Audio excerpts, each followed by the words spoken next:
الرحمن الرحيم.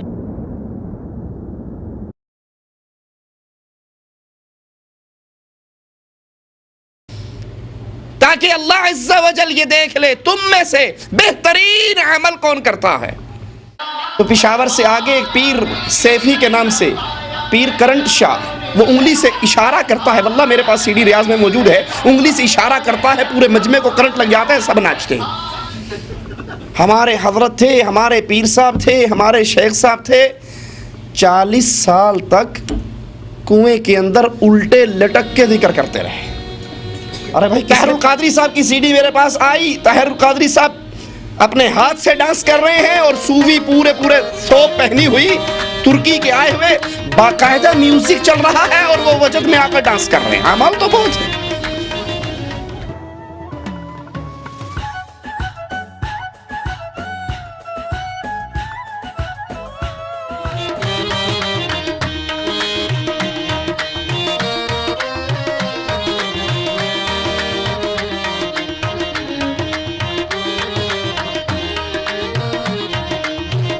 تبارك الذي بيده الملك وهو على كل شيء قدير الذي خلق الموت والحياة ليبلوكم أيكم أحسن عملا وهو العزيز الغفور الذي خلق 7 سماوات طباقا ما ترى في خلق الرحمن من تفاوت فارجع البصر هل ترى من فطور.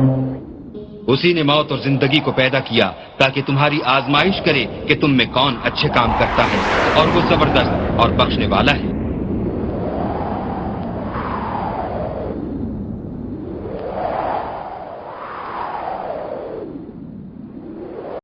لا إله إلا الله ولا حول ولا قوة إلا بالله ربنا آتنا من لدنك رحمة وهيئ لنا من أمرنا رشدا. آج کے شب خمیس کے ہمارے مہمان ہیں شیخ سید توصیف الرحمن راشدی صاحب ہیں. تو تعارف کرنے کے لیے ضرورت نہیں کہ آپ متعارف ہیں، اور وقت آپ کا، ان کا اور ہم سب کا قیمتی ہے کیونکہ ہم سب مسلمان ہیں الحمدللہ رب العالمین. لیکن آپ کو ڈرنے کی ضرورت نہیں. ہمارے شیخ توصیف الرحمن صاحب راشدی قطیف نہیں بلکہ سندھ ہیں، اور اگر اس تاریخ سے آپ واقف ہوں گے تو یقیناً محظوظ ہوں گے. والسلام علیکم ورحمۃ اللہ. ان الحمد للہ نحمده ونستعینه ونستغفره ونعوذ باللہ من شرور انفسنا ومن سیئات اعمالنا من يهده الله فلا مضل له ومن يضلل فلا هادي له أشهد أن لا إله إلا الله وحده لا شريك له وأشهد أن محمدا عبده ورسوله. أما بعد أعوذ بالله من الشيطان الرجيم بسم الله الرحمن الرحيم قل هو الله أحد الله الصمد لم يلد ولم يولد ولم يكن له كفوا أحد.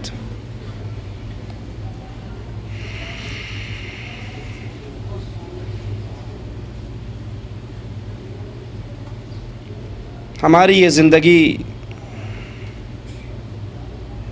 جو مالک عز و جل کی طرف سے دی ہوئی پہلی اور آخری مہلت ہے، یہ زندگی بے مقصد ہمیں نہیں ملی. اس کا مقصد بڑا عظیم ہے، اور وہ مقصد کیا ہے؟ ہمارے بابا آدم علیہ السلام کو جب جنت سے نکالا گیا، اتنے عظیم گھر کے چھٹ جانے پر وہ روئے، اللہ سے گڑ گڑائے، معافی مانگی، تو مالک عز و جل نے اعلان فرمایا کہ میری طرف سے تمہارے پاس ہدایت آئے گی، میری طرف سے تمہارے لیے زندگی گزارنے کا طریقہ کار آئے گا.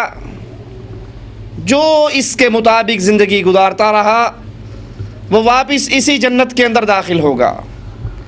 تو ہماری اس زندگی کا مقصد اپنے اس نرم وجود کو جہنم کی دہکتی ہوئی آگ سے بچا کر اللہ کی جنت میں داخل کرنا ہے۔ حدیث میں آتا ہے صحابہ کرام کا ایک قافلہ ایک امیر کی اطاعت میں چل رہا۔ امیر کو شک ہوا، پتہ نہیں یہ میری اطاعت بھی کریں گے یا نہیں۔ انہوں نے حکم دیا کہ آگ جلاؤ۔ جب آگ جل پڑی ان سے کہنے لگے اب اس آگ میں چھلانگے مارو۔ تو صحابہ نے جواب میں کیا کہا کہ اسی آگ سے بچنے کے لیے تو لا الہ الا اللہ پڑھا تھا، اگر آگ ہی میں گرنا تھا تو اسلام لانے کا فائدہ کیا ہوا؟ ہم نے لا الہ الا اللہ کا اقرار کیا تو اب اس آگ میں چھلانگ کیوں ماریں؟ میری اور آپ کی یہ زندگی ہمیں کیوں ملی ہے کہ ہم اپنے اس جسم کو، اپنے اس وجود کو اس دہکتی ہوئی آگ سے محفوظ کر لیں۔ اور وہ کیسے محفوظ ہوگا؟ اس کا طریقہ کار کیا ہے؟ مالک عز و جل اعلان فرماتا ہے الذی خلق الموت والحیات لیبلوکم ایکم احسن عملا۔ میں نے یہ موت و حیات کیوں پیدا کی ہے، یہ زندگی تمہیں کیوں دی ہے؟ اس موت و حیات کے سارے نظام کو بنانے کا مقصد کیا ہے؟ تاکہ اللہ عز و جل یہ دیکھ لے تم میں سے بہترین عمل کون کرتا ہے۔ ایکم احسن عملا، احسن عمل کون کرتا ہے، بہترین عمل کون کرتا ہے؟ کیونکہ عمل جنت میں جانے کا سبب ہوا کرتے ہیں۔ ایک صحابی رسول کریم علیہ الصلاۃ والسلام کے حجرے کے دروازے پر پانی لے کر، تازہ پانی لے کر رات کو انتظار کرتا ہے۔ اللہ کے نبی علیہ الصلاۃ والسلام بیدار ہوتے ہیں، اپنے اس صحابی کو دیکھتے ہیں، خوش ہو کر کہتے ہیں مانگ کیا مانگتا ہے، سوال کر کیا کرتا ہے؟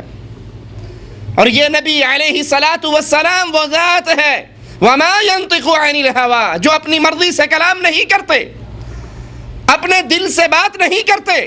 یہ تب بولتے ہیں جب عرش والا ان کو بلانا چاہتا ہے۔ کہتے ہیں مانگو کیا مانگتے ہو؟ اللہ اکبر۔ صحابی اتنی بڑی گارنٹی سن کے کہتے ہیں یا رسول اللہ صلی اللہ علیہ وسلم، میرے نبی کا نام آئے تو کہا کریں صلی اللہ علیہ وسلم۔ آپ ایک مرتبہ کہیں گے عرش والا آپ پر اپنی 10 رحمتوں کا نزول کرے گا۔ یا رسول اللہ صلی اللہ علیہ وسلم، جب آپ نے یہ کہہ دیا مانگو کیا مانگتے ہو، تو میرا ایک ہی سوال ہے، جس طرح دنیا میں آپ کے دروازے پر کھڑا ہوں، آپ کی زیارت نصیب ہو جاتی ہے، اے اللہ کے پیارے حبیب دعا کیجئے اللہ جنت میں مجھے آپ کا پڑوسی بنا دے۔ آپ نے کہا کچھ اور مانگ لو، کچھ اور سوال کر لو، کوئی اور ڈیمانڈ کر لو۔ اس نے زبان حال سے کہا بس ایک نگاہ پہ ٹھہرا ہے فیصلہ دل کا۔ اللہ کے نبی جنت میں آپ کا پڑوس مل جائے، اس کے علاوہ زبان پہ کوئی دعا آتی ہی نہیں ہے۔ آپ نے کہا اگر اپنی دعا میں، اپنے مطالبے میں سچا ہے تو پھر کثرت سے سجدے کر کے میری مدد کر۔ تو سجدے کر، زیادہ سے زیادہ نفل عبادتیں کر، اور یہ سجدے کر کر کے میری مدد کر۔ ان اعمال کی بنیاد پر جب اللہ راضی ہو جاتا ہے تو یہ اعمال جنت میں جانے کا سبب بن جاتے ہیں۔ عمل تو بہت دنیا کرتی ہے، عمل کرنے والے بڑی محنتیں کرتے ہیں۔ ایک سوال پیدا ہوتا ہے کیا ہر عمل جنت میں جانے کے لیے سبب بن جائے گا؟ عمل کرنے والے تو بتاتے ہیں جی آپ کیا عمل کرتے ہو؟ ہمارے حضرت تھے، ہمارے پیر صاحب تھے، ہمارے شیخ صاحب تھے، 40 سال تک کنویں کے اندر الٹے لٹک کے ذکر کرتے رہے۔ ارے بھائی کس نے پھانسی پہ لٹکایا تھا ان کو؟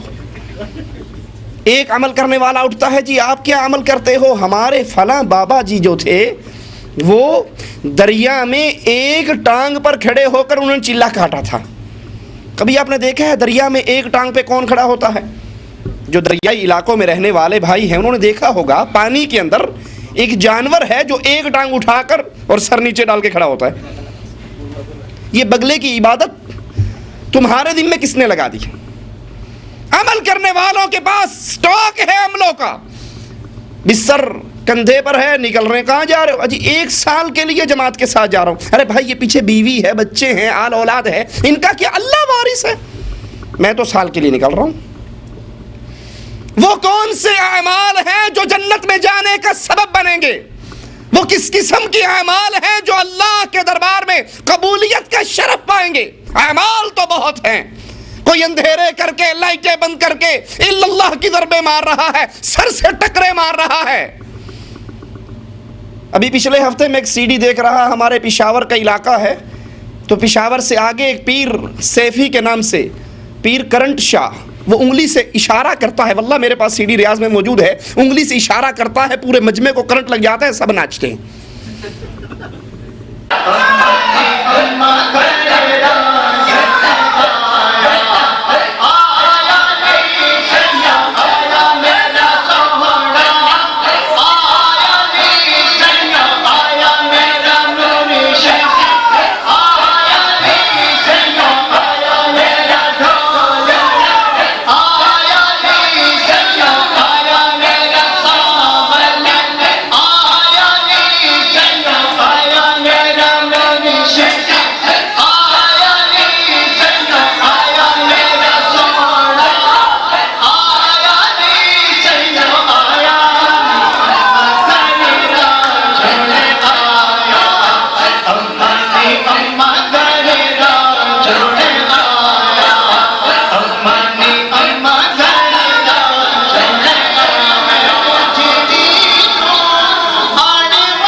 قادری صاحب کی سی ڈی میرے پاس آئی، طاہر القادری صاحب اپنے ہاتھ سے ڈانس کر رہے ہیں اور صوفی پورے ثوب پہنی ہوئی، ترکی کے آئے ہوئے، باقاعدہ میوزک چل رہا ہے اور وہ وجد میں آ کر ڈانس کر رہے ہیں۔ اعمال تو بہت ہیں۔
چمک یہ دمک یہ پھبن یہ مہک، یہ چمک یہ دمک یہ پھبن یہ مہک، یہ چمک یہ دمک چومے سیاح کے قدم، چومے سیاح کے قدم پڑے توڑے چرن، چومے سیاح کے قدم پڑے توڑے چرن، جیون میں بہار تمہیں سے ہے، چومے سیاح کے قدم، چومے سیاح کے قدم، چومے سیاح کے قدم، چومے Gözümde tütersin, aklımda fikrimde sen varsın, sen varsın.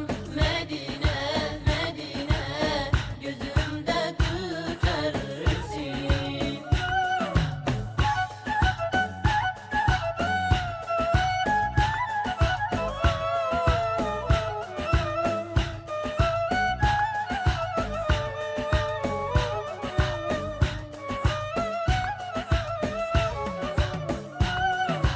Muhammed'in aşkı gönlümde yanar, adını andıkça yüreğim kanar. Bu gönül yıllardır Resulü arar. Medine, Medine, gözümde tütersin, aklımda fikrimde sen varsın, sen varsın.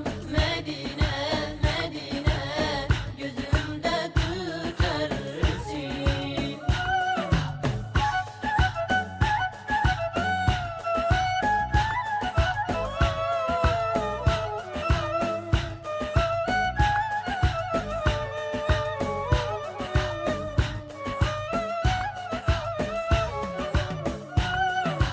Yeşil kubbe orada, Ravza oradadır. Aklım Medine'de, gönlüm dardadır. Resulü sevmişim, aklım ondadır. Medine, Medine, gözümde tütersin, aklımda fikrimde sen varsın, sen varsın.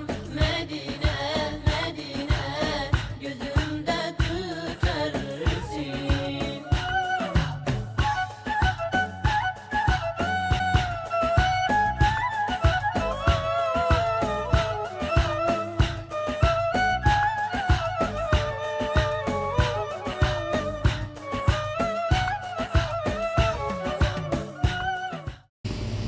اعمال کو اگر دیکھتے ہو، کوئی سال کے لیے جماعت کے ساتھ نکلا ہوا، کوئی پوری زندگی کے لیے نکلا ہوا، کوئی چلے پہ چلہ کاٹ رہا ہے، کوئی تسبیح پہ تسبیح پھیر رہا ہے، کوئی دریاؤں کے کناروں پہ جا کر عبادتیں کر رہا ہے، وہ کون سے عمل ہیں جو اللہ عز و جل قبول فرماتا ہے؟ وہ کون سے اعمال ہیں، ان کی شرائط کیا ہیں جو جنت میں داخل ہونے کا سبب بن جاتے ہیں؟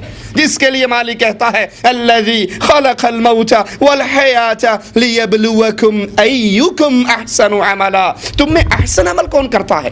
اکثر عملہ نہیں کہا کہ زیادہ عمل کون کرتا ہے، احسن عمل۔ رسول اللہ صلی اللہ علیہ وسلم تبوک کے موقع پر اپنے اصحاب کرام سے سوال کر رہے ہیں۔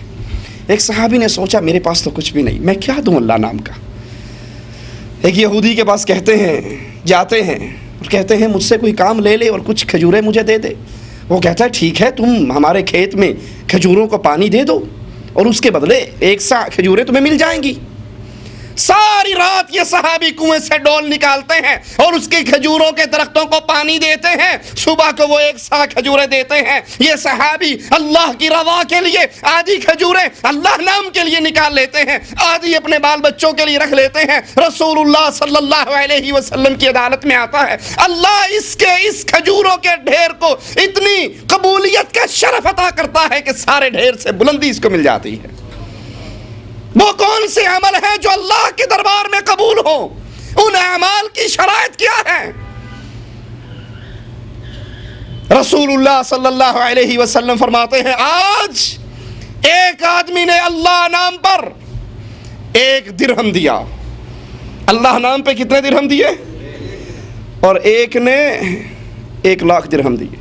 لیکن اللہ عز و جل نے 1 درہم والے کو جو اجر عطا کیا ہے وہ 1,00,000 والے کو نہیں دیا. سبحان اللہ.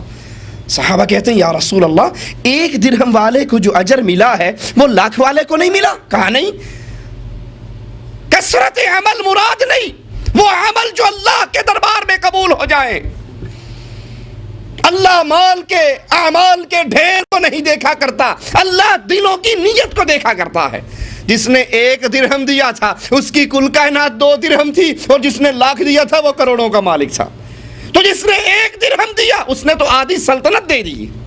یہاں مراد کوالٹی ہے، کوانٹیٹی نہیں کہ لازمی آپ نے 20 رکعتیں پڑھنی ہے، 20 رکعتیں نہ پڑھی تو نماز ہی نہیں ہوگی. اب ٹھونگے پہ ٹھونگے مار رہے ہیں. یعلمون اور تعلمون کے علاوہ کوئی بات سمجھ ہی نہیں آ رہی ہے. بس جی 20 پوری کرنی ہے. ضرورت نہیں، ضرورت اس بات کی ہے کہ عمل ایسے کرو جس میں قبولیت کی شرائط موجود ہو. ادھر آپ کا عمل آپ سے ادا ہوتا ہے، ادھر اسے قبولیت کا مقام مل جاتا ہے، اور یہ عمل جنت میں جانے کا سبب بن جاتا ہے. آئیے دیکھیں وہ کون سی شرطیں ہیں جن کی بنیاد پہ ان مسلمان کے عمل قبول اور مردود ہوتے ہیں. سب سے پہلی شرط، یہ عمل کیوں کر رہا ہے؟ اس عمل کا مقصد کیا ہے؟ یہ عمل اللہ کی رضا کے لیے ہے یا دنیا کے دکھلاوے کے لیے؟ بنیادی شرط اعمال کی قبولیت کے لیے کہ وہ عمل ریاکاری نہ ہو، دکھلاوا نہ ہو، اللہ عز و جل کے لیے اخلاص ہو، اللہ کی رضا مقصود ہو. رسول اللہ صلی اللہ علیہ وسلم فرماتے ہیں سب سے پہلے جہنم کی آگ دہکائی جائے گی اور اس میں ڈالنے کے لیے لایا جائے گا کس کو؟ شہید کو. چھوڑ دیجئے اس کیمرے کو، بیٹھ جائیں، چھوڑ دیں اس کیمرے کو. شہید کو لایا جائے گا. مالک پوچھے گا کیا کر کے آیا؟ وہ کہے گا قاتلت فی سبیلک حتی قتلت. اتنے مار کے لڑے، اتنا جہاد کیا، اتنی جنگیں کی، اتنی لڑائی کی، یہاں تک کہ میرا جسم، میری روح اور جسم کا رشتہ ٹوٹ گیا، میں خود قتل ہو کے تیرے دربار میں آ گیا. بیوی بیوہ ہو گئی، بچے یتیم ہو گئے، کاروبار ختم ہو گیا، اتنا جہاد کیا، لڑتے لڑتے خود بھی مر گیا. تو نے زندگی دی، زندگی تیرے نام پہ قربان کر ڈالی. مالک کہے گا کہ جھوٹ بولتا ہے. یہ بات تو ٹھیک ہے کہ تو نے قتال کیا، جنگ کی، جہاد کیا، مار کے لڑے، لیکن کیوں لڑے؟ یقال لک جری، تاکہ لوگ کہیں یہ بڑا مجاہد ہے. اجی ادھر جہاد کا نام بلند ہوتا ہے اور سب سے پہلے یہی لڑنے کے لیے پہنچ جاتا ہے. تیرے دل کے اندر یہ نیت تھی لوگوں میں تیرا چرچا ہو، لوگوں میں تیرا تذکرہ ہو، لوگوں میں تیری باتیں ہو، تیری وصیتیں چھپے، تیرے اعلانات ہو. فقد قیلا، جو تو چاہتا تھا دنیا والے کر چکے ہیں. اذهبوا به الى النار، فرشتوں اس شہید کو پکڑو اور اوندا کر کے جہنم میں پھینک دو. عمل کر لینا بڑی بات نہیں، اعمال کا سرزد ہو جانا بڑی بات نہیں. بڑی بات یہ ہے یہ عمل کیا ان شرائط پہ پورا اترتا ہے جن شرائط پہ مالک اس عمل کو قبول کرتا ہے. اب شہید کوئی چھوٹا رتبہ ہے، کوئی چھوٹا کام ہے؟ پیسہ دے دینا عام بات، وقت دینا عام بات، اپنی جان دینا آسان نہیں. رسول اللہ صلی اللہ علیہ وسلم فرماتے ہیں یہ شہید قیامت کے دن آئے گا، اس کے زخم کھلے ہوئے، زخموں سے خون بہتا ہوگا، لونہ کا لون الدم، اس خون کا رنگ تو خون کا ہوگا، وریحہ کا ریح المسک، لیکن خون کی خوشبو جنت کی کستوری کی ہوگی. یہ شہید اور یہ شہادت بہت بڑا عمل، اسلام کی چوٹی جہاد اور جہاد کی چوٹی شہادت. لیکن یہ شہید لایا جا رہا ہے، اس کو سب سے پہلے جہنم میں پھینکا جا رہا ہے. پوچھا گیا کیا کر کے آیا؟ مالک جان قربان کر کے آیا۔ جواب ملا نہیں، تیرا مقصد اللہ کو راضی کرنا نہیں تھا، تیرا مقصد دنیا میں چرچے، دنیا میں باتیں، دنیا کی روا، دنیا والوں کی ستائش۔ فقد قیلا، مقصد پورا ہو گیا۔ اذهبوا به الى النار، اس کو جہنم میں پھینک دو۔ کتنا بڑا عمل ہو، چوٹی کا عمل ہو، اگر وہ عمل اللہ کی رضا سے خالص نہیں ہے، اس میں دکھلاوا ہے، اس میں ریاکاری ہے، اس میں چرچے ہیں، اس میں لوگوں کی پسند و ناپسند ہے، تو یاد کر لیجئے برباد ہے وہ عمل۔ دوسرے شخص کو لایا جائے گا، تم کیا کر کے آئے؟ اللہ تو نے مال دیا تھا اور میں لٹاتا رہا تھا، میں سخی تھا، میں کبھی نہیں دیکھتا تھا کتنے بٹ گئے کتنے رہ گئے، بس آنکھیں بند کر کے تیرے راستے میں مال دیتا ہی رہا۔ رات کو آیا اس کو دیا، دن کو آیا اس کو دیا، صبح میں آیا اس کو دیا، کبھی میرے ماتھے پہ بل ہی نہیں پڑا۔ مالک کہے گا بات تو ٹھیک ہے کہ تو نے مال بانٹا، لیکن تو جھوٹ بولتا ہے کہ تو نے میرے لیے بانٹا، تو نے لوگوں کو دکھلانے کے لیے مال تقسیم کیا۔ تیرے دل میں یہ تھا لوگ تیرے چرچے کریں، لوگ تیرا تذکرہ کریں، لوگ تیری باتیں کریں۔ حجی اس کے دروازے پہ جو جاتا ہے خالی آتا ہی نہیں ہے، بڑا سخی ہے، دل کا بھی سخی، مال کا بھی سخی۔ جب جاؤ جھولی بھر کے آؤ، کسی کو سوالی کو خالی نہیں بھیجتا۔ تو یہ چاہتا تھا تیرے یہ تذکرے دنیا والے کریں، فقد قیلا، لوگوں نے تذکرے کر دیے، لوگوں نے یہ باتیں کر دی، لوگوں نے تیرے نام کے ساتھ سخی سرور کا لقب لگا دیا۔ فرشتوں اذهبوا به الى النار، اس کو اٹھاؤ اور جہنم کے حوالے کر دو۔ کتنا بڑا عمل ہے اپنے مال کو خرچ کرنا، جس مال کو آپ نے خون پسینے سے کمایا ہو، جس مال کے لیے آپ نے محنتیں کی ہو، وہ مال کسی اور کو دے دینا چھوٹی بات نہیں ہے، بہت بڑا عمل ہے۔ لیکن یہ عمل جنت میں جانے کی بجائے جہنم میں جانے کا سبب بن رہا ہے۔ کیوں؟ یہ عمل کرتے ہوئے اللہ کی رضا مقصود، ریاکاری مقصود ہے، دکھلاوا مقصود۔ اسی لیے حدیث میں آتا ہے قیامت کا دن ہوگا، مالک ریاکاروں سے کہے گا اللہم لا تجعلنا منہم ولا معہم ولا فیہم، اللہ اپنی رحمت سے ہمیں ریاکاروں میں شامل نہ فرمانا، اللہ ہمارے دل میں اخلاص کی دولت کو بھر دے، ہمارے دل سے ریاکاری کے جراثیم، دکھلاوے کے جراثیم صاف کر دے۔ مالک عز و جل ریاکاروں سے کہے گا جس کے لیے تم، جن کو راضی کرنے کے لیے، جن کو دکھلانے کے لیے تم اعمال کیا کرتے تھے، جاؤ اپنے عملوں کا بدلہ انہی سے لے لو، میرے لیے تو تم نے کام کیا ہی نہیں۔ اور ہم کام اللہ رحم کرے تو کرے، ہمارے کام کا سبب مسجد میں ایک پنکھا دیتے ہیں، اس کے پروں پہ بھی لکھوا دیتے ہیں اِسال ثواب فلاں ابن فلاں۔ مسجد اس میں جا کر چندہ دیتے ہیں جس کا مولوی اچھی طرح اس کا اعلان کرے بھی فلاں حاجی صاحب کی دعا کرو اللہ اس کے کاروبار میں برکت دے، آج 100 روپے مسجد میں بھیجے ہیں۔ مال خرچ کر کے دنیا کمانا مقصد، دنیا میں نام کمانا مقصد، اس سے بڑا بد نصیب اور کون ہوگا؟ دیکھیے لوگ دو ہیں، عمل کرو لوگوں میں چرچا کروا لو، عمل کرو لوگوں کے اندر اپنی مشہوری کروا لو، یا پھر عمل خالص اللہ کے لیے کرو۔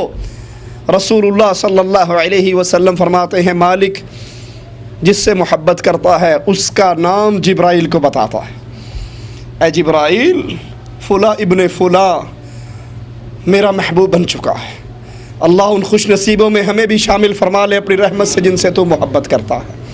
اللہ تجھ سے تیری محبت کا سوال کرتے ہیں، اور ان لوگوں کی محبت کا سوال کرتے ہیں جو تجھ سے محبت کرتے ہیں، ان اعمال کی محبت کا سوال کرتے ہیں جو تیری محبت کا سبب بن جائیں۔ جبرائیل کو مالک بتاتا ہے فلاں ابن فلاں میرا محبوب ہے، اے جبرائیل تو بھی اس سے محبت کر۔ جبرائیل اس آدمی کا نام 7 آسمانوں میں بلند کرتا ہے، فرشتوں فلاں ابن فلاں اللہ کا محبوب ہے، جبرائیل کا محبوب ہے، ہر فرشتہ اس سے محبت کرے۔ اللہ اکبر. چاہے عمل کر کے دنیا والوں کو راضی کر لو, چاہے عمل کر کے دنیا والوں میں چرچے کروا لو, چاہے عمل کر کے مسجدوں میں اعلان کروا لو, اپنے اشتہار چھپوا لو, اپنے سٹیکر چھپوا لو, اپنے نام اخبارات میں لے آؤ, چاہے عمل کر کے خالص اللہ کے لیے چھوڑ دو, اور وہ عمل آسمانوں میں تمہارے نام بلند ہونے کا سبب بن جائے گا. کیا کر کے آیا؟ اللہ تو نے مال دیا, میں نے سارا مال تیرے نام پہ بانٹ دیا. تیسرے کو لایا جائے گا, تو کیا کر کے آیا؟ یہ کون ہے؟ عالم, قاری قرآن, دین کا داعی. یہ جس سٹیج پر میں کھڑا ہوں, یہ سٹیج بڑا عظیم سٹیج ہے. یہاں پر کھڑے ہونے والا اگر اللہ کی رضا مقصود کر لے تو پھر اس کے یہ عمل جنت میں جانے کا سبب بن جاتا ہے. اور یہاں پر کھڑے ہو کر اگر لوگوں کے ماتھوں پر پڑنے والے بل کو دیکھے اور چودھری جی کی جیب کو دیکھے تو یہ دروازہ جہنم کا دروازہ بن جاتا. اگر حق کی بات بلند نہ کی جائے کہ جی اکثر تو داڑھی شیو کرنے والے بیٹھے ہیں, اگر داڑھی کی بات کر دی تو سارے ناراض ہو جائیں گے, داڑھی کے مسئلے کو چھپا لو. ڈش انٹینے کے خلاف بات نہیں کرنی کیونکہ مسجد کے متولی صاحب کے اپنے گھر میں لگا ہوا ہے, اس کو رہنے دو, کوئی بات نہیں. جو چودھری ہے, جو تنخواہ دیتا ہے, جو چندہ دیتا ہے, جو پیسے دیتا ہے, وہ سگریٹیں پیتا ہے, لہذا جمعے میں سگریٹ کے مسئلے کو نہیں چھیڑنا. اگر اسٹیج پہ کھڑے ہو کے لوگوں کو راضی کیا, لوگوں کے ماتھوں پہ پڑنے والے بل کو دیکھا تو پھر اس کے لیے جہنم کی وعید ہے. اور اگر یہاں پر کھڑے ہو کر کلمہ حق کو بلند کیا تو پھر یہ عمل انشاءاللہ اللہ قبول فرما لے تو جنت میں جانے کا سبب بن جاتا ہے. رسول اللہ صلی اللہ علیہ وسلم نے اسی لیے فرمایا تھا, وہ عالم جو حق کی بات نہیں کرتا قیامت کے دن اس کے منہ میں جہنم کی آگ کی لگام ڈالی جائے گی. اللہم لا تجعلنا منہم ولا معہم. پوچھا جائے گا مولوی صاحب کیا کر کے آئے؟ قاری صاحب, شیخ صاحب, عالم صاحب, مولوی صاحب, وہ کہیں گے اللہ بس کیا بتائیں, دن رات درس, پروگرام, جلسے, آج یہاں جلسہ ہے, کل وہاں جلسہ ہے, پرسوں وہاں درس ہے, آج یہ ٹائم ہی نہیں ہوتا تھا. تقریر تیار کرنی اور تقریر کر کے آنی, اسی کام میں لگا ہوا تھا. ساری عمر میں نے تعلیم دینے, تعلیم لینے, پڑھنے پڑھانے میں گزار دی. مالک کہے گا تو جھوٹ بولتا ہے, تو نے یہ عمل اللہ کی رضا کے لیے نہیں کیا, لوگوں کو راضی کرنے کے لیے کیا, لوگوں میں چرچا پانے کے لیے کیا, تاکہ لوگ کہیں اجی مولوی صاحب بڑا جی بیان کر جاتے ہیں, مزہ آ جاتا ہے. تیرے نام کے ساتھ دم چھلے لگ جائیں, مقرر شعلہ بیاں, واعظ خوش الہاں, بلبل گلستان, تیرے نام کے ساتھ 8-10 القابات جب تک مولوی کے ساتھ نہ لگاؤ مولوی راضی نہیں ہوتا. میرا چھوٹا سا نام لکھا اشتہار میں, میں آمدہ ہی نہیں, کھاؤ لے آؤ ساتھ لو کسے ہور نو, میں ایڈا وڈا مولوی نہ چھوٹا جیا. جب تک مولوی کا نام بڑا سارا نہ ہو, مولوی کے نام کے ساتھ 8-10 دم چھلے نہ لگے ہوئے ہوں, القابات نہ لگے ہوئے ہوں, شیخ فلاں فلاں فلاں فلاں, مولوی کے پاؤں زمین پہ ٹکتے ہی نہیں ہیں. اور جب اس کے ساتھ دم چھلے لگا دو, بڑے بڑے القابات لگا دو, یہ شیخ کل فل کل بالکل, کہا ماشاءاللہ مزہ آ گیا جی, بات تو بنی نا, میرا اشتہار لگا ہوا, مجھے سکون ہوا, بڑا مزہ آیا.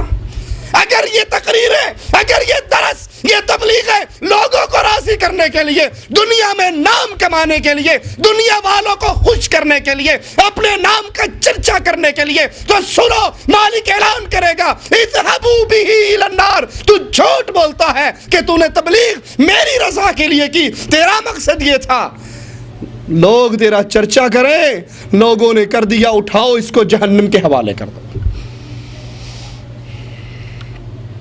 حالانکہ رسول اللہ صلی اللہ علیہ وسلم نے فرمایا تھا خیرکم خیرکم, جملے پہ غور کرو, تم میں سب سے بہتر, سب سے ٹاپ کلاس دنیا کے اندر, اس سے بہتر کوئی نہیں, نہ ڈاکٹر, نہ انجینئر, نہ پروفیسر, نہ امیر, نہ وزیر. خیرکم, پوری کائنات میں سب سے بہتر کون ہے؟ جو قرآن سیکھتا اور سکھاتا ہے، جو دین کی تبلیغ کرتا ہے، لیکن اگر اس تبلیغ سے، اس دعوت سے، قرآن سکھانے سے مقصود اللہ کو راضی کرنا ہے تو مبارک ہو تم کو. اور مقصود اگر صرف چرچا ہے، لوگوں کی رضا ہے، مجمع کو اکٹھا کرنا ہے، جی جہاں جاتا ہوں ہزاروں کا مجمع ہوتا ہے، جب تو نے حق بات کہنی ہی نہیں، کسی کو کچھ کہنا ہی نہیں تو سارے راضی رہیں گے. اے مولوی بڑا چنگا، کسی نے کچھ نہیں کہندا، فلانا مولوی بڑا پیڑا ہے، چھڑدا ہی نہیں، اینو بھی رگڑدا ہے، اونوں بھی رگڑدا ہے، اونوں بھی رگڑدا ہے. مجمع اکٹھے کرنے، لوگوں کے تذکروں کو سن کر خوش ہونا، یہ ریاکاری کی دعوت ہے، یہ ریاکاری ہے. دین کا کام کیجئے اللہ کی رضا کے لیے، لوگوں کو راضی کرنے کے لیے نہیں، لوگوں کو دکھانے کے لیے نہیں. اور اگر یہ کام کر لو تو یہ عمل جنت میں جانے کا سبب ہے، اور اگر نہیں تو شہید سے بھی اللہ کہے گا، قاری قرآن عالم اور شیخ سے کہے گا، تاجر اور سخی سے کہے گا اٹھاؤ ان کو جہنم میں ڈال دو. غور کرو، شہادت سے بڑا کوئی عمل ہے؟ لیکن اس شہادت کے عمل میں پہلی شرط، عمل کے قبول ہونے کی پہلی شرط موجود نہیں ہے، مفقود ہے. دائی کے عمل میں، تاجر کے عمل میں، سخی کے عمل میں اور شہید کے عمل میں پہلی شرط کے عمل کس کے لیے کیا جائے؟ اللہ کی رضا کے لیے کیا جائے تو وہ عمل قبولیت کے مقام پہ پہنچ جاتا ہے. اور اگر یہ شرط نہ ہو، وہ کتنا بڑا عمل کیوں نہ ہو، کتنا بڑا عمل کیوں نہ ہو. ریاکاری ہے کیا؟ آپ نماز پڑھ رہے ہیں اور آپ کے ذہن میں آیا کہ اچھا فلاں دیکھ رہا ہے، چلو پھر آج رکوع تھوڑا سا اور لمبا کر لوں، آج کفیل آیا ہوا ہے نا، آج بالکل سکون سے اطمینان سے نماز پڑھو، جیسے اس سے بڑا حاجی لکھ کوئی ہے ہی کوئی نہیں. لوگوں کو دکھلانے کے لیے نماز پڑھنی، دکھلانے کے لیے. جہاں چند مولویوں کی مجلس دیکھی، تسبیح نکال لی ہاتھ میں، اللہ اللہ اللہ جی ماشاء اللہ. یہ دیکھا ہوگا ریاکار، تسبیح پھیرنے والے ریاکار، ہاتھ میں تسبیح اور اللہ اللہ. کیا ہے جی؟ ارے ذکر تو اللہ کے لیے کر رہا ہے، اللہ کو راضی کرنے کے لیے، تو یہ ڈنڈا کیوں لٹکایا ہوا ہے؟ یہ دل ہے تیرا، یہاں ذکر کر. اور تسبیح کی ریاکاری اتنی بڑھ گئی، اور تو اور الیکشن کے دنوں میں بے نظیر بھٹو بھی تسبیح پکڑ لیتی ہے، وہ بھی دانے پھیرتی ہے، اور اس کا دانہ جلدی گرتا ہے. اس سے پوچھا بھی تو کیا پڑھتی ہے؟ کہا میں آیت الکرسی پڑھتی ہوں. کہا یہ بڑی جلدی جلدی گر رہا ہے، کہ میں صرف کرسی پڑھتی ہوں. یہ ریاکاری ہے، لوگوں کو دکھلانے کے لیے ذکر کرنا، تسبیح ہاتھ میں. ابھی تو تسبیح ترقی ہوتی جا رہی ہے، تسبیح کی جگہ پہ ایک ٹک ٹک کی مشین آئی ہے. اور یہ ایسے بے حیا اور بے شرم ریاکار ہیں، کہتے ہیں ہم تسبیح پر اللہ کا ذکر کر رہے ہیں، اور ذکر کرتے کرتے کوئی آدمی آ جائے، ہاں جی کیا حال ہے، آپ کے بچے ٹھیک ہیں، طبیعت ٹھیک ہے، اور کاروبار، دانے چل رہے ہیں. یہ کون سا ذکر ہو رہا ہے بھائی؟ دانے، چونکہ انگلی پھرنے کی عادت ہو گئی، اب منہ سے گالی نکالو، جو بھی کرو، دانا گر رہا ہے، یہ تسبیح ہو رہی ہے. تو پہلی شرط کو یاد کیجئے، عمل کی قبولیت کی پہلی شرط، وہ عمل اللہ کی رضا کے لیے ہو. اگر اللہ کی رضا کے لیے ہو، آپ نے سنا شہید، تاجر، سخی، مال بانٹنے والا اور عالم کہاں گیا؟ جہنم میں. آئیے ایک اور عمل سنتے ہیں. رسول اللہ صلی اللہ علیہ وسلم فرماتے ہیں، قافلہ چل رہا ہے، قافلہ قیام کرتا ہے، سارے بستر لگا کے رات کا آخری پہر لیٹ جاتے ہیں. ان میں ایک شخص ہے، وہ بھی لیٹ جاتا ہے، وہ بھی لیٹ جاتا ہے، اور لیٹے لیٹے دیکھتا ہے کہ سارے سو گئے، کسی کی آنکھ مجھے دیکھ تو نہیں رہی ہے، کوئی جاگ تو نہیں رہا ہے. جب اسے یقین ہو جاتا ہے کہ سارے سو گئے، چپ کر کے اٹھتا ہے، وضو کرتا ہے، اور مصلی پہ کھڑے ہو کے اپنے رب کے لیے نماز شروع کر دیتا ہے. اللہ اس کے عمل کو دیکھ کر اپنے عرش پہ مسکراتا ہے. 2 رکعتیں اگر اس نے نماز پڑھی، اس کا یہ چھوٹا سا عمل اللہ کو اتنا پیارا لگا، اس کی یہ ادا اتنی اچھی لگی، اس عمل کو دیکھ کر اللہ مسکرا دیتا ہے. شہادت کا عمل برباد، دعوت کا عمل برباد، اللہ کے لیے مال خرچ کرنے کا عمل برباد، اس میں ریاکاری ہے. اور اگر ریاکاری نہ ہو، دکھلاوا مقصود نہ ہو، اللہ کی رضا مقصود ہو، تو 2 رکعتیں اس کو دیکھ کر مالک خوش ہو جاتا ہے. حدیث میں آتا ہے ایک شخص قیامت کے دن آئے گا, اس کے انبار, نیکیوں کے انبار میں کھجوروں کا ڈھیر ہوگا. وہ کہے گا اللہ اتنی کھجوریں تیرے نام پہ میں نے تو کبھی نہیں دی, یہ کہاں سے آ گئی؟ مالک کہے گا کیا تو نے میری رضا کے لیے فلاں دن ایک فقیر کو آدھی کھجور دی تھی؟ وہ کہے گا ہاں وہ آدھی کھجور تو مجھے یاد ہے. کہا تو نے اخلاص کے ساتھ میری رضا کے لیے دی تھی, میں اس آدھی کھجور کی پرورش کرتا رہا, یہ سارا ڈھیر اسی کا ہے. چھوٹا سا عمل لیکن اگر اللہ کی رضا مقصود ہے, اللہ کو راضی کرنے کے لیے ریاکاری کے جذبے سے خالی ہو کر صرف اللہ کی رضا کے لیے عمل کرتے ہو تو وہی عمل جنت میں جانے کا سبب بن جاتا. عائشہ فرماتی ہیں رضی اللہ تعالی عنہ, ایک عورت آئی مانگنے والی, مجھ سے سوال کیا, میرے پاس کچھ بھی نہیں تھا, صرف ایک کھجور تھی, میں نے وہ ایک کھجور ہی اس کو دے دی. اس کے ساتھ 2 بچیاں تھیں, اس عورت نے اس ایک کھجور کو آدھی آدھی کیا اور 2 بچیوں کے منہ میں ڈال دی. کوئی بڑا عمل کیا اس نے, کوئی جان مروائی, گردن کٹوائی, مار کا لڑا؟ کہنے لگی میں بڑی حیران ہوئی اور میں نے رسول اللہ صلی اللہ علیہ وسلم جب آئے ان کو یہ قصہ بتایا, کہا اسی عمل سے اللہ نے راضی ہو کر اس کو جنت دے دی ہے. چھوٹا سا عمل جنت میں جانے کا سبب بن جاتا ہے اگر وہ عمل اللہ کی رضا کے لیے کیا جائے. رسول اللہ صلی اللہ علیہ وسلم تشریف فرما, ایک شخص داخل ہوا, آپ نے کہا کوئی دیکھنا چاہے جنتی کو, یہ آنے والا جنتی ہے. وہ آیا, اگلا دن پھر ہوا, آپ نے کہا جنتی آ رہا ہے, کسی نے دیکھنا ہے تو دیکھ لو. پھر وہی آیا, تیسرے دن پھر وہی آیا. ایک صحابی اس کے مہمان بن کے اس کے ساتھ اس کے گھر چلے گئے, دیکھوں تو صحیح کرتا کیا ہے. 3 دن اس کی مہمان نوازی میں رہے, 3 دن تک کوئی خاص عمل نظر نہیں آیا, جو عام صحابہ کرتے تھے وہ بھی کرتا تھا.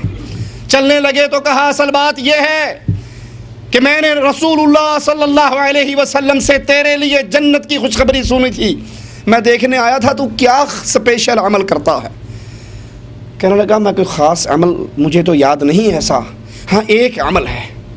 دیکھو شہادت کو بھی سامنے رکھو, دعوت دین کو بھی سامنے رکھو, مال خرچ کرنے کو بھی رکھو, اور اس ایک چھوٹے سے عمل کو بھی رکھو. اس عمل میں ریاکاری تو شہادت بھی برباد, اور چھوٹے سے عمل میں ریاکاری نہیں, اللہ کو راضی کرنے کے لیے خاص, تو پھر وہ چھوٹا سا عمل جنت میں جانے کا سبب. نبی نے 3 دن تک گارنٹی دی. کہا ایک چھوٹا سا عمل مجھے یاد ہے, جب بستر پہ لیٹتا ہوں اپنے دل کو پاک اور صاف کر کے لیٹتا ہوں اور یہ کہتا ہوں اللہ جس نے مجھ پر زیادتی کی میں ساروں کو معاف کرتا ہوں, میرے دل میں کسی کے خلاف نفرت نہیں ہے. جس نے مجھ پر زیادتی کی, مجھے گالی دی, مارا پیٹا, ظلم کیا, میں ساروں کو اللہ تجھے راضی کرنے کے لیے معاف کرتا ہوں, میرا دل صاف ہے, کسی کے لیے اس میں نفرت کے جذبات نہیں ہے. یہ کہہ کر یہ سو جاتا ہے. رسول اس کے لیے 3 دن جنت کی خوشخبری سناتے ہیں. کوئی بڑا عمل ہے لیکن عمل میں اللہ کی رضا مقصود ہے, دکھلاوا نہیں, چرچا نہیں, شور نہیں, شرابہ نہیں, ڈھول اور ڈھمکے نہیں کہ ہمارے نام کے اشتہار چھپ جائیں, بینر چھپ جائیں, اللہ راضی ہو جائے. اگر اللہ کو راضی کرنا چاہتے ہو تو چھوٹے چھوٹے عمل آپ کی اور میری جنت میں جانے کا سبب بن سکتے ہیں. اور اگر یہ پوائنٹ نہیں ہے تو بڑے سے بڑے عمل کر لو, عملوں کو سٹاک کر لو, اعمال اکٹھے کر لو, ان میں ریاکاری ہوگی تو وہ سارے اعمال ریت کے ذرات کی طرح اڑا دیے جائیں گے. دوسری شرط عمل کی قبولیت کے لیے اللہ کی رضا. صرف اللہ کی رضا سے کام نہیں چلتا, لازمی ہے اللہ کی رضا بھی ہو اور وہ عمل سنت محمد کریم صلی اللہ علیہ وسلم کے مطابق بھی. اللہ کو بھی راضی کرنا ہے اور پھر مرضی آپ کی اور میری نہیں, جیسے چاہے کر لیں, جو چاہے کر لیں, بس اللہ کو راضی کرنا ہے. اب ساری رات اندھیرے کر کے ضربے مارتے رہو, ٹکرے مارتے رہو, درباروں کا طواف کرتے رہو, غیر اللہ کو پوچھتے رہو اور سمجھو جی بس اللہ کو راضی کرنے کے لیے دیکھو میں کیا کچھ کر رہا ہوں. شرط یہ ہے اللہ کو راضی کرنا, ایک شرط عمل کی قبولیت کی, دوسری شرط یہ عمل میڈ ان انڈیا ہے, میڈ ان پاکستان ہے, میڈ ان دیوبند ہے, میڈ ان بریلی ہے, میڈ ان رائیونڈ ہے, یا مدینے والی سرکار کا حکم ہے. اگر اس عمل پہ دنیا جہان کے مولویوں کے ٹھپے ہیں, امام اعظم قائد اعظم محمد کریم کی مہر نہیں ہے, یہ عمل برباد ہے, قبول نہیں ہوگا. مثال دے کے سمجھا دوں, یہ آپ نے سعودیہ میں دیکھا, پیپسی کی مشین لگی ہوئی ہے روڈ کے اوپر, دیکھتے ہو, ایک ریال ڈال کے پیپسی نکال لیتے ہو. کبھی اس کے اندر انڈیا والا روپیہ ڈال کے پیپسی نکال لیا آپ نے؟ کئیوں نے کوشش تو کی ہوگی جب نئے نئے آئے ہوں گے کہ ریال 16 روپے کا ہے تو یہ 1 روپے سے نکل آئے. پاکستان کا روپیہ ڈالو, انڈیا کا روپیہ ڈالو, پیپسی نکلے گی؟ نہیں نکلے گا. کیوں؟ کیونکہ اس کے اندر کمپیوٹرائزڈ ایک ٹھپا لگا ہوا ہے حکومت سعودی عرب کا. جو اس ٹھپے کے مطابق نوٹ آئے گا وہ کمپیوٹر اس کو چیک کرے گا, ٹیلی کرے گا, اس کے مطابق ہوگا تو بٹن سارے لال ہو جائیں گے, بھی جو مرضی بوتل نکال لے. اور اگر اس کے مطابق نہیں ہوگا تو وہ کمپیوٹر پھینک کے مارے گا, پکڑ اپنے روپے کا, پیپسی لینے کے لیے آیا اور اس کے مطابق ہے نہیں. یہ مملکت سعودی عرب ہے. اللہ اس حکومت کی حفاظت فرمائے, اس ملک کی حفاظت فرمائے, یہاں کے علماء کی حفاظت فرمائے, یہاں کے امن کی حفاظت فرمائے, یہاں کے حکام کی حفاظت فرمائے. اب اس مشین میں ایک سیٹ اپ ہے کہ اس سعودی عرب کے اندر نہ بابا جناح کا نوٹ چلے گا, نہ بابا گاندھی کا نوٹ چلے گا. یہاں چلے گا تو ملک فہد کا چلے گا, ملک عبداللہ کا چلے گا, اس کا وہ نوٹ لے کر آؤ. یہاں پہ سکہ سعودی حکومت کا چلتا ہے, اور لوگوں قیامت کا دن ہوگا, وہاں پہ سکہ نہ پیر کا, نہ فقیر کا, نہ مولوی کا, نہ امام کا, سکہ ہوگا تو محمد الرسول اللہ کا. میزان اکبر, سب سے بڑا ترازو محمد الرسول اللہ صلی اللہ علیہ وسلم. محمد فرق بین الناس. نہ 4 امام, نہ 12 امام, نہ دلی والے, نہ بریلی والے, نہ رائیونڈ والے, نہ دیوبند والے, نہ ملتان شریف والے, نہ پاک پتن شریف والے. یہاں ایک ہی شریف کا ذکر ہو رہا ہے اور وہ محمد الرسول اللہ ہے. محمد فرق بین الناس. جنت کا دروازہ کھلوانا چاہتے ہو تو چابی کیا ہے؟ اپنے ہر عمل پہ مہر لے کر آؤ محمد الرسول اللہ صلی اللہ علیہ وسلم.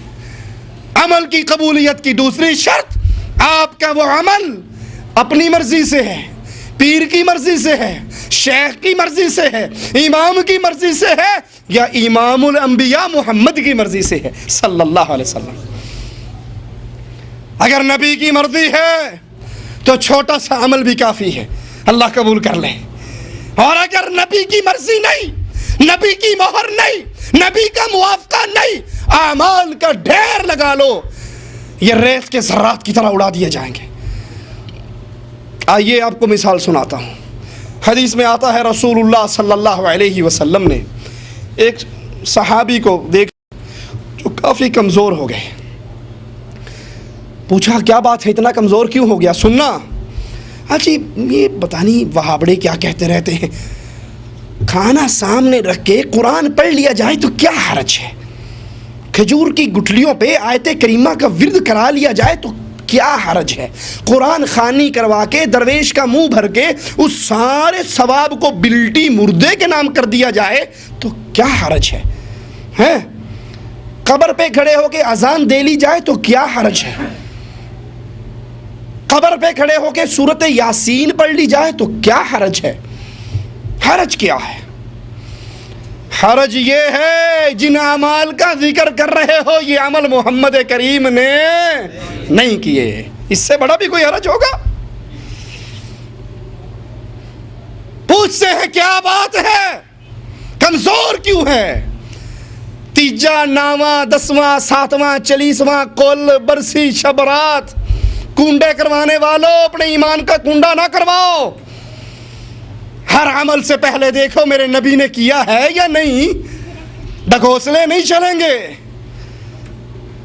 یہاں پر نبی کی سنت کی تباہ چلے گی. کیوں کمزور ہو گیا؟